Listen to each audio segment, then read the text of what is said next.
प्रेम से बोली छठी माता की जय। गुरु भाई बहना, मैं कार्तिक मास छठ माता की कथा सुनाने जा रही हूँ। इस कथा को पूरा सुनिए और रहस्य जानिए। आदि नहीं, आदि सुनने में छठी मैया का अपमान होती है, पूरा सुनने में छठी माता सुहाग की लंबी आयु करती है, गोद में संतान सुख देती है, घर में धन की वृद्धि होती है।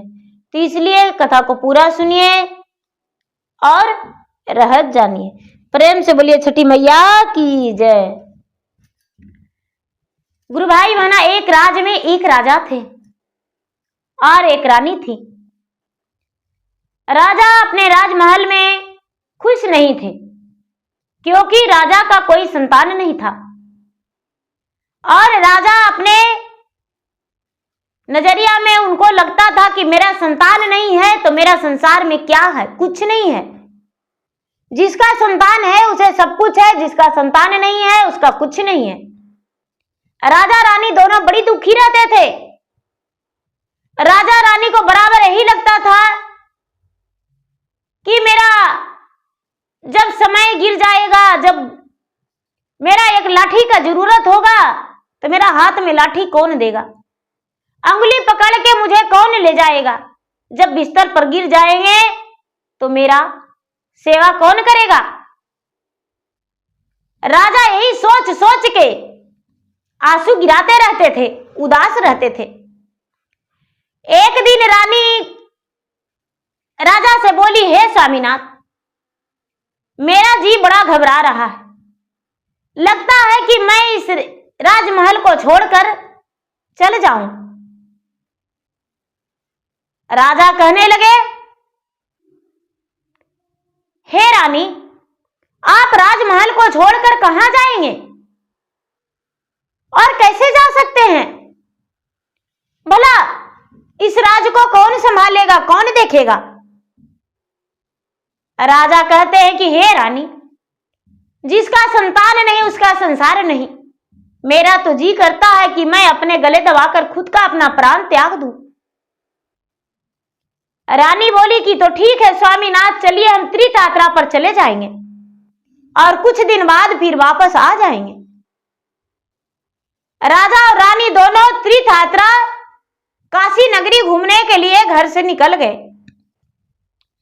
जब घर से निकल गए तो एक बहुत बड़ा सा नदी था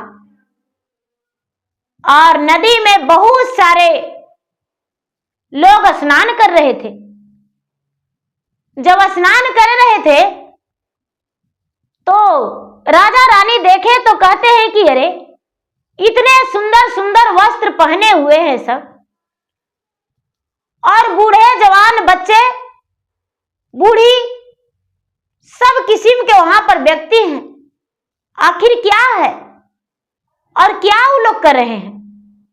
राजा वहां पर गए, रानी भी गई। राजा देखते हैं कि हाथ में सब सूप लेकर खड़े हैं, भगवान की ओर जल में खड़ी हैं, भगवान की ओर ध्यान लगाए हुए हैं। राजा इंतजार करने लगे कि अरे, इन लोगों से हमें पूछना है कि आखिर ये क्या व्रत है, इसे करने से क्या होता है। और राजा साहब थोड़ी देर चुपचाप नदी के अनार पे बैठे रह गए। जब जो भी अर्घ दे रहे थे नदी से बाहर निकले तो राजा कहने लगे कि बहन जी, आप कौन सा व्रत कर रहे हैं, इस व्रत को करने से क्या होता है? राजा को बात सुनकर कुछ औरतें वहां पर कहते हैं कि हे मुसाफिर, आप नहीं जानते, इस व्रत को करने से माता छठी प्रसन्न होते हैं। माता छठी का व्रत हम कर रहे हैं।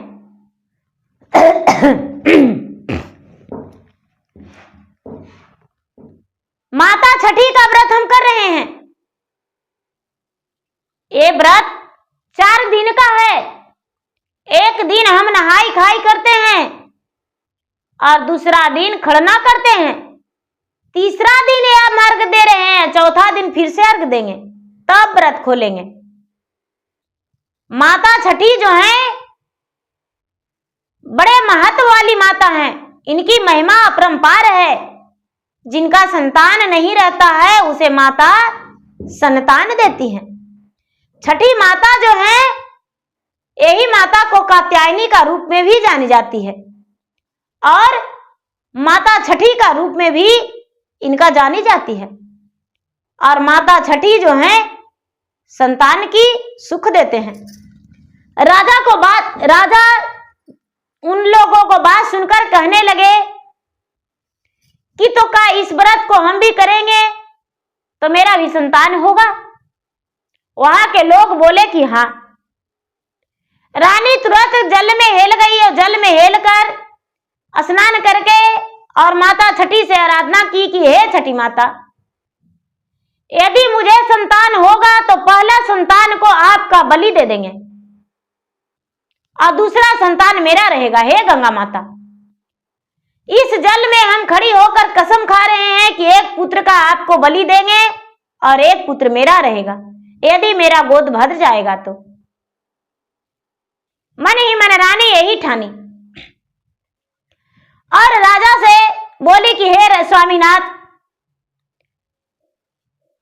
देखिए भगवान का महिमा अपरंपार है। यदि माता छठी मेरा पुकार सुनेंगे तो मेरा संतान सुख अवश्य होगा। और राजा रानी दोनों काशी नगरी को घूमने चले गए। दीदी काशी नगरी में जाकर राजा साहब घूमे फिरे, 4-6 महीने बिताए और घर आ गए। धीरे धीरे कार्तिक मास आया और रानी व्रत की और व्रत करके फिर से रानी वही वचन ली कि हे छठी माता, आप यदि मुझे संतान देंगे तो मैं इसी गंगा में एक संतान को बलि दे देंगे और एक संतान मेरा रहेगा। लोग मुझे बांझन कहते हैं तो बांझन का नाम मेरा मिट जाएगा और मैं मां बनके अपने बच्चे को गोद में लेकर सीने से दूध लगा पिलाएंगे उसे। भगवान उसका पुकार को सुन लिए छठी माता। रानी शाम का अर्घ दी, सवेरे अर्घ दी, अपना व्रत खोली, घरे आई। 1-2 महीने के बाद उसे पता चला कि मैं गर्भवती हूं। राजा से बोली कि स्वामीनाथ, मैं गर्भवती हूं, मेरा पुत्र या पुत्री मेरे उदर में है। इस राजमहल का उत्तराधिकारी आने वाला है। राजा बड़े खुश हो गए, पूरे राजमहल को दुल्हन की तरह सजाए। राजा के द्वार पे ढोल बाजे बजा, खूब पटाखे छूटा और पूरा लोग नाचे, झूम मचाए। राजा रानी सब प्रसन्न थे, खुश थे। अब धीरे धीरे धीरे धीरे समय बीतने लगा।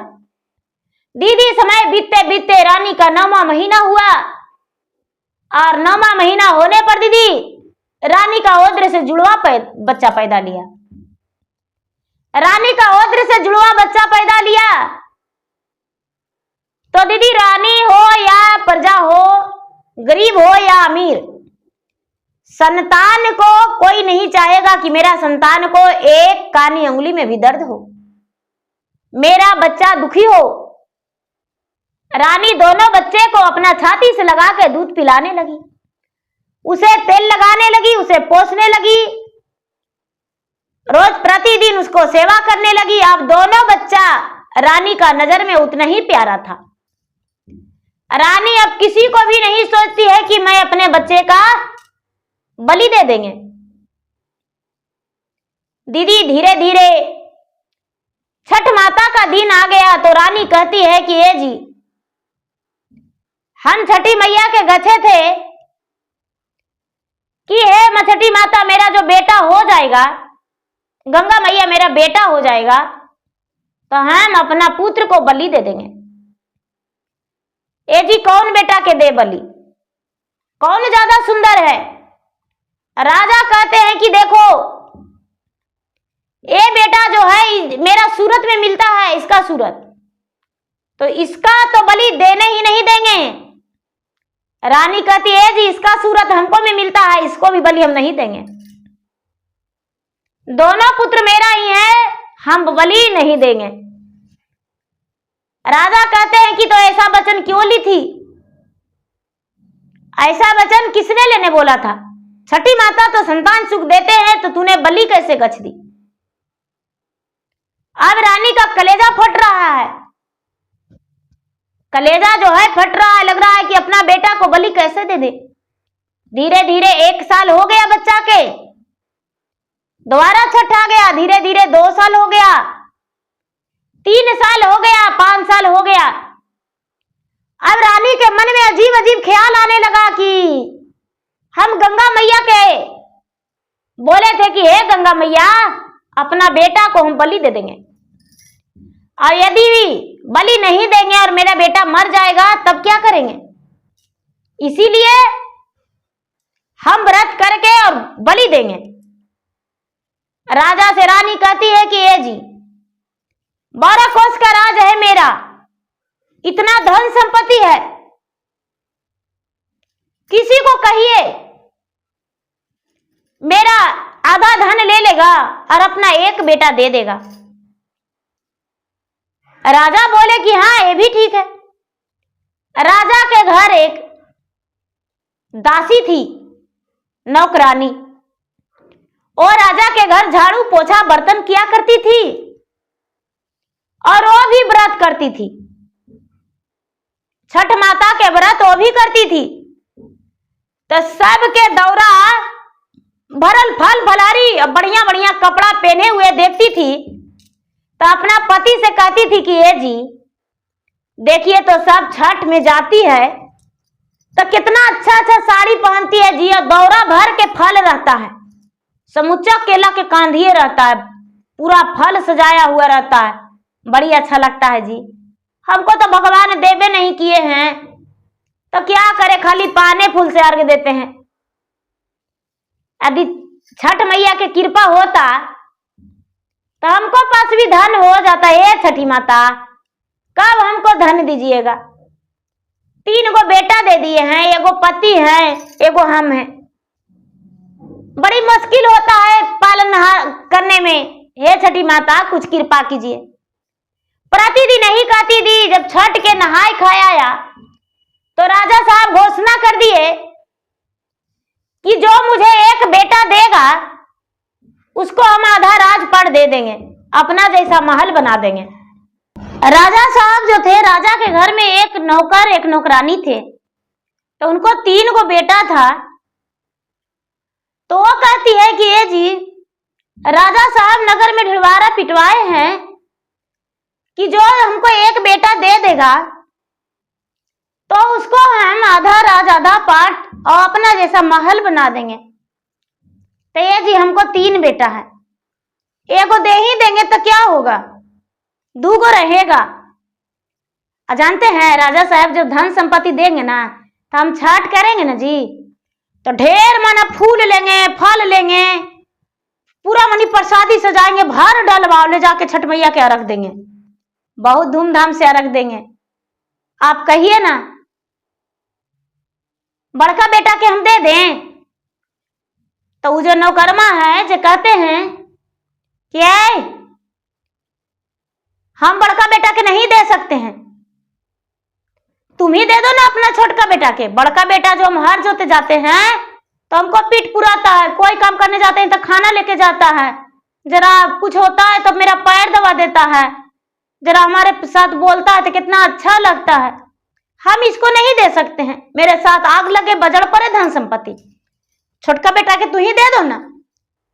तो नौकरानियां कहती है ए जी छोटका बेटा के हम कैसे दे सकते हैं, हम कोई काम करके आते हैं तो गोदी में लेके दूध पिला लेते हैं ना, तो हमको अच्छा लगता है, हमको संतोष हो जाता है, हम नहीं इसको देंगे, हम इसको बलिदान नहीं दे सकते हैं। आप ऐसे कैसे सोच लिए कि हम छोटका बेटा के दे देंगे? नहीं, ए जी मंझला के दे देते हैं जी। मंझला किस काम के है? एगो तो आपको एगो हमको, मंझला को दे देंगे। राजा साहब के राज दरबार में दीदी वो जो नौकर था वो जाके नगाड़ा बजा दिया, पान के बीरा उठा के खा गया। राजा साहब बोले कि क्या तू अपना बच्चा को देने को लिए तैयार है? हाँ राजा साहब हम अपना बेटा को देने को लिए तैयार हैं। ठीक है, मेरे घर लिखा पढ़ी कर दो और मेरा अपना बेटा के सौंप दो। ठीक है राजा साहब।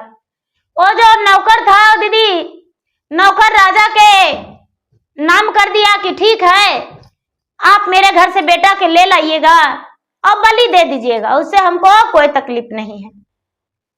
राजा साहब आधा राज आधा पाट अपना जैसा महल बनाने का हुक्म दे दिए।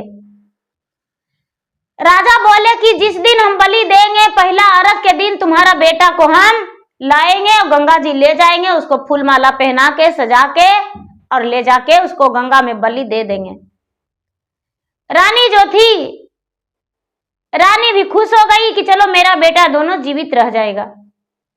रानी नहाए खाए बड़े प्रेम से की, खड़ना भी की। पूरा राज्य में जानकारी हो गया कि राजा साहब जो हैं कमीमा के नौकरवा के बेटवा के नौकरनिया के बेटवा के बलि देंगे। रानी जो थी, रानी गच्छी थी कि मेरा पुत्र होगा तो एक संतान का बलि देंगे। तो ही राजा अपना धन संपत्ति देकर खरीद लिए हैं और राजा बलि देंगे। कितना लोग के आंख से आंसू गिर रहा है दीदी, कह रहे हैं कि हाय रे हाय, सब लोग छठ मैया से बेटा बेटी मांगता है। नौकरनिया कितना मूर्ख है, कितना पागल है, अपन बेटा के बलि देने को लिए राजा के बोली है धन संपत्ति के लिए। हे भगवान, आधा रोटी खाएंगे, कोना रोटी खाएंगे, लेकिन बच्चा के जिया के रखेंगे। हे भगवान, कैसा कठोर है। बड़ी तरह तरह के लोग सवाल उठा रहे थे दीदी, छठिया के दिन कैसे बलि पड़ जाएगा, कैसे कोखिया से जलमाई और कैसे दे देगा बलि। हाय रे हाय, बड़ी तरह तरह के लोग सवाल उठा रहे थे। अब पहला अर्घ के दिन आया दीदी, तो राजा साहब सवेर ही चल गए उसके घर लाने को लिए। जब उसको घर लाने को लिए गए तो अपना नौकरवा से बोले कि अपना बेटा को हमारे हवाले कर दो। तो नौकरवा जो था राजा साहब के पास लाके खड़ा कर दिया। तो बोलता है बचवा कि पिताजी, हम राजा के घर क्यों जा रहे हैं। तो नौकर बोला कि अरे बेटा, राजा के घर तू इसलिए जा रहा है कि राजा से राजपाट लेके हम अपना सुखी जीवन बिताएंगे और राजा साहब तुम्हें गंगा जी में बलि चढ़ा देंगे, इसीलिए राजा के पास तुम जा रहे हो।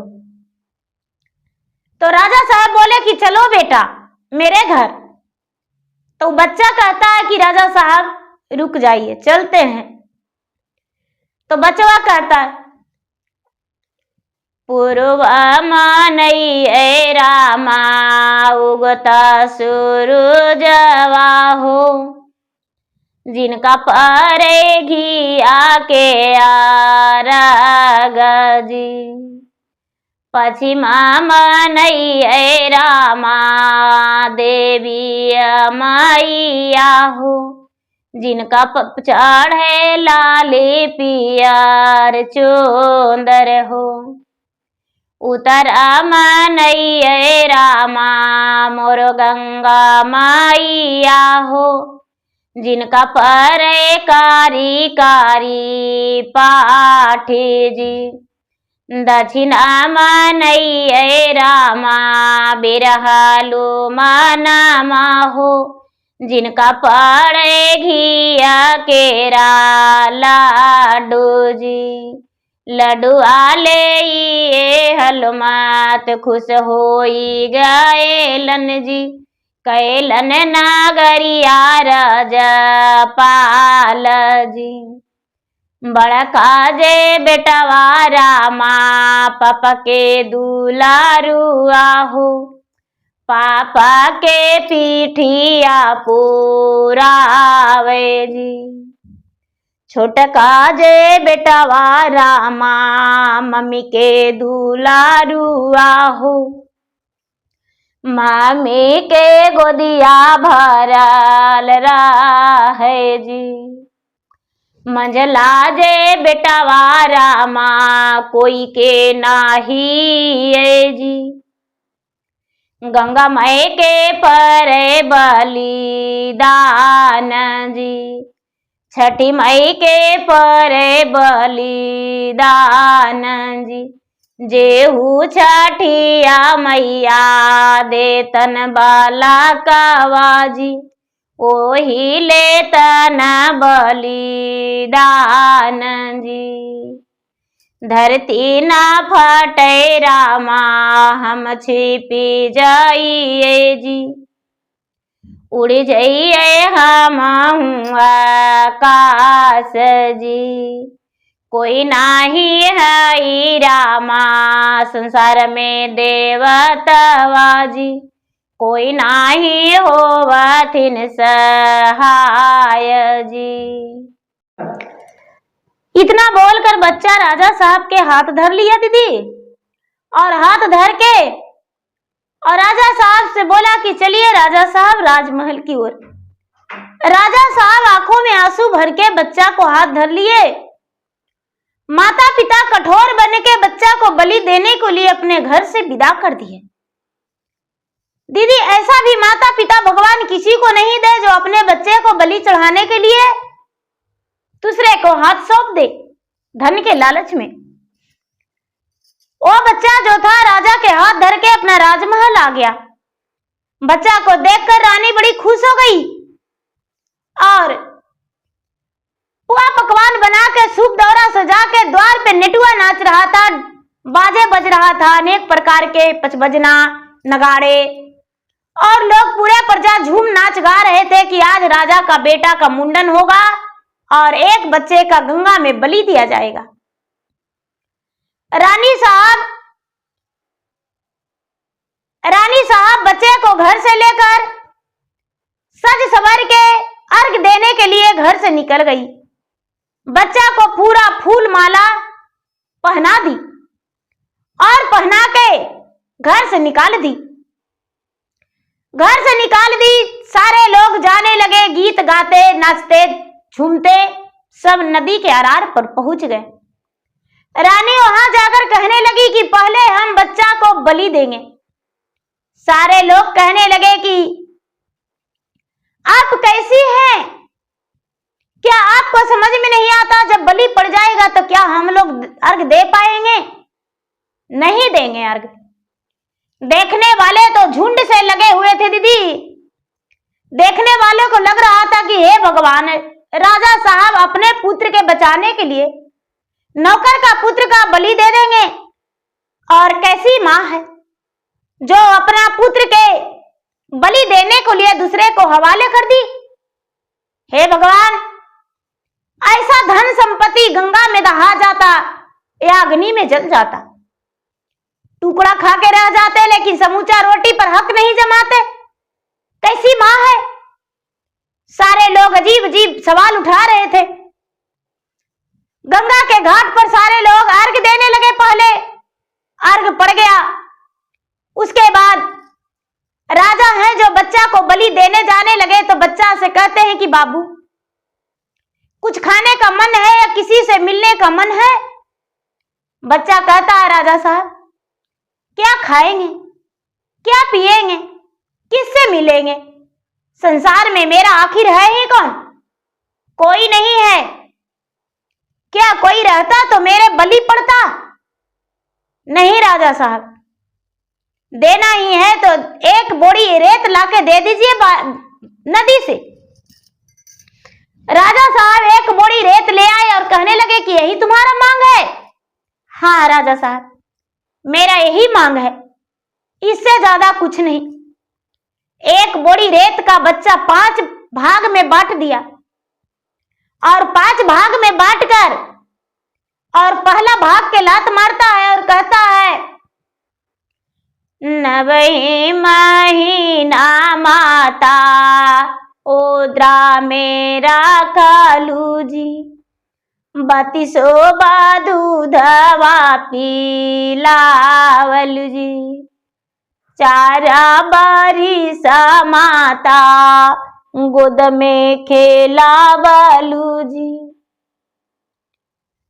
पल भर में गएलू भूलाई जी, धन में के लालच माता तू पड़ी गएलू जी, बेटवा के दिहलू ते आग जी। एक ढेरी में लात लगा के कहती है कि माता का नाम मेरा उठ गया, अब मेरा मां कोई नहीं।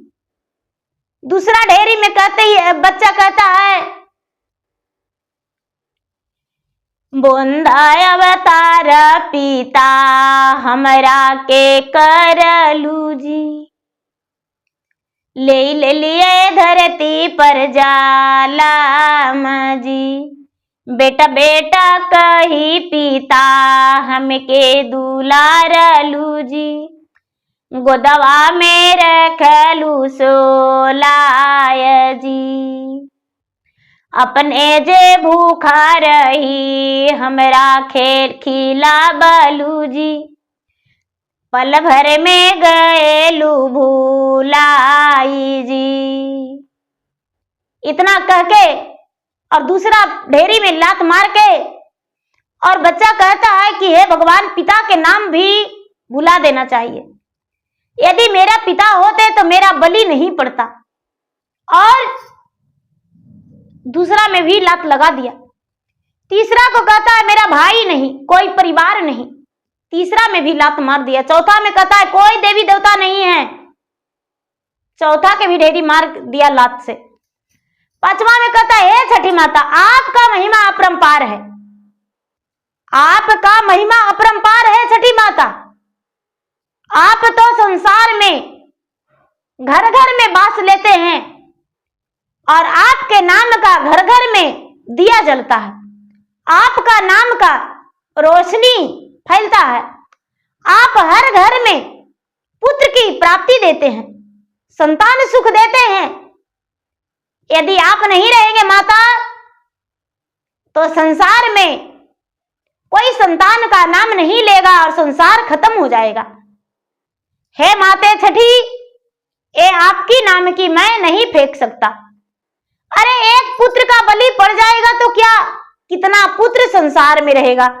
इसलिए माता, मैं आपका नाम को मिटाने वाला नहीं हूं। छठी माता के नाम से ढेरी छोड़ दिया। राजा के हाथ पकड़ा और बोला राजा साहब चलिए मेरा बलि दे दीजिए। राजा साहब खुशी खुशी गंगा जी में हेल गए।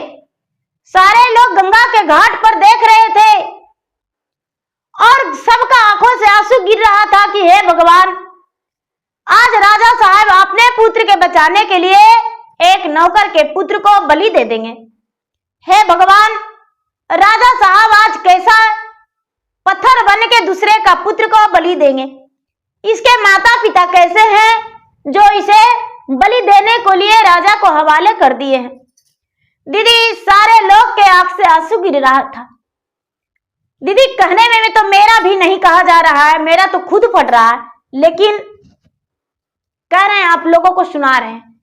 दीदी, राजा साहब हाथ पकड़ के गंगा में बच्चा को लेकर चले गए और बच्चा को तेगा उछालने लगे तो बच्चा बोला राजा साहब 1 मिनट समय मुझे दे दीजिए। 1 मिनट के बाद 101 टुकड़ा मेरा शरीर को कर दीजिएगा। लेकिन 1 मिनट के बाद राजा कहते हैं हे पुत्री, तुम्हें 5 मिनट हम समय देते हैं, जो भी कहना है बोलो। बच्चा कहता है फटे धरती आरामा, गंगा धारा छुपते जी, उड़त धूरी आकाश जी। हमरा के परे रामा पड़े बलिदान माजी, धरवान बहे रक्त जी। एहू जे रक्त मोरा धारा मिली जय तेजी, माता साब कर तनय स्नान जी। बड़का जे बेटवा रामा पापा के दुलारुआ जी, पापा के पीठिया पुरावे जी।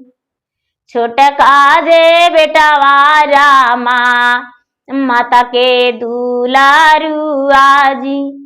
माता के गोद भरल रहे जी। मंझला जे बेटवा रामा कोई के नहाई जी। राजा घर पर बलिदान जी। राजा के राजा पाट माता मोरा ले तन जी। भोगताना सुख सन सार जी। राजा जो थे दीदी, राजा का शरीर थर-थर कांपने लगा, हाथ कांपने लगा, हाथ का तेगा बीच धारा में भिगा गया और राजा साहब का आंखों का आंसू रुकने नहीं लगा। राजा साहब तो पूरा जार बेजार रोने लगे। जैसे गंगा की लहरा बह रहा था उसी तरह आंखों से आंसू बह रहा था राजा को। अब तो राजा को वहां पर लग रहा था, घुटन सी महसूस हो रहा था और बच्चे का गोद में उठाकर कहते हैं चलो पुत्र अरार पे। बच्चा कहता है राजा साहब मेरा बलि दे दीजिए, यदि मेरा बलि नहीं देंगे तो आपका पुत्र मर जाएगा, आप अपना पुत्र के बचाने के लिए मेरा बलि दे दीजिए। राजा साहब कहते हैं मेरा पुत्र अग्नि में जल जाए या तो गंगा में दह जाए, लेकिन हम तुम्हें अपने हाथों से बलि नहीं दे सकते। राजा साहब उस बच्चे को लेकर गंगा के घाट पर चले गए दीदी, और रानी देखकर गुस्से में आग बबूले हो गई और कहती है कि हे राजन, क्या इस बच्चे को आप बलि नहीं देंगे? क्यों आप इसे गंगा से लेकर बाहर आ गए? राजा कहते हैं कि मुझसे बलि नहीं पड़ेगा। रानी ने बच्चा को गोद में लेकर और गंगा में उतर गई, हाथ में तेगा लेकर, और कहती है हम बलि देंगे। बलि देने को लिए तेगा उसाहने जा रही थी कि बच्चा बोले रानी साहब मुझे 1 मिनट वक्त दे दीजिए, 1 मिनट के बाद मुझे बलि दे दीजिएगा। रानी बोली 1 मिनट क्या, तू तो 10 मिनट तक भी मेरे से वक्त ले सकते हो, 10 मिनट के बाद ही बलि देंगे, कोई बात नहीं। बच्चा बोला ठीक है, हम 1 मिनट तक आपसे वक्त मांगे हैं। रानी कहती है क्या तू नदी से भाग जाओगी क्या? बच्चा बोला नहीं माँ, मैं भागने वाले में से नहीं हूं, आखिर किसके घर जाएंगे भागकर? मेरा माँ तो आपके हवाले कर दी है और आप मुझे बलि देने वाले हैं, तो भला हम कैसे भाग जाएंगे? नहीं माँ, आप तो माँ हो और मैं आपका पुत्र के बराबर हूं, इसलिए बस 1 मिनट के बाद मुझे बलि दे देना और 108 खंड कर देना, जिसमें मेरा एक एक बूंद खून का इस गंगा के धारा में मिल जाए और इस गंगा के धारा से सभी माता स्नान कर ले और सभी माता का पाप धुल जाए और सभी माता दूसरे को धन लेकर सुख भोगे। रानी को थोड़ा भी समझ में नहीं आया और रानी चुपचाप वहीं पर रही। बच्चा जो था दीदी, बच्चा कहता है नबही महीना माता ओद्रा में राखलू जी, 32 दूधवा पिलावलू जी, 4 बरिस माता गोद में खेलावलू जी, से कर कुछो नहीं याद जी, फटे धरतिया माता जल छिपी जयत जी, धुरिया न उड़त आकाश जी, हम रोजे पढ़ते माता गंगा में बलिदान माँ जी, धरवाना रक्त मिले बहत जी, ओहू जे धरवा माता करिहया सननिया जी, नित ओठे सोरो जमाना बहुजी। बड़े काजे बेटवा रामा पापा के दुलारू आजी। पापा के पीठिया पुरावे जी। छोटा काजे बेटवा रामा माता के दुलारू आजी। माता के गोदिया भरल रहे जी। मंझला जे बेटवा रामा और कोई के नाही है जी। राजा घर पड़े बलिदान जी। राजपाट ले ही माता अभोगतन न सुखवाजी। और राजा ना देतन बलिदान जी। इतना कहते रानी का कलेजा जो था फट गया और आंखों से आंसू झरझर गिरने लगा। बच्चा को गोद में उठा ली, तेगा को गंगा में फेंक दी। बच्चा का गले में हार था, फूल का माला गंगा में फेंक दी और कहती है गंगा मैया आप मेरा बेटा को मारिए या जियाइए, इस बच्चा को हम नहीं दे सकते हैं बलि। हे गंगा माता मैं आपसे पुत्र मांगा था जरूर और बलि भी गथा था जरूर, लेकिन हे गंगा माता मैं इस बच्चा को बलि नहीं देंगे। हम इस बच्चा को गोद में लेकर अपने पुत्र स्वीकारेंगे। और झट से गंगा के अरार पर रानी आ गई और कहती है कि हे बेटा आज से मेरा 3 पुत्र रहेगा, 2 नहीं। तू मेरा पुत्र है और हम तुम्हारे माता हैं। तू मेरा बेटा है। मैं जन्म तो 2 का दिया हूं लेकिन मेरा 3 पुत्र रहेगा। जो उसकी माता थी असली माता उसी गंगा के अरार पे खड़ी थी बेटा को बलि देखने को लिए। सारा लोग कहने लगे कि अरे कैसी निर्दयी मां हो तुम, आखिर कैसी कठोर हो जो धन के लालच में राजा के हवाले कर दी हो। अरे बच्चा कमाएगा उससे ज्यादा, तुम्हें क्या समझ में आता है? बच्चा को जाकर अपना लो। उसकी माता दौड़ती भागती आई और रानी से छीनने लगी कि हे रानी साहब मेरा बच्चा को मेरे हवाले कर दीजिए, हम आपका राज आपका धन संपत्ति सब अग्नि में जला देंगे। हे छठी माता हमें धन संपत्ति नहीं चाहिए, मुझे बेटा चाहिए।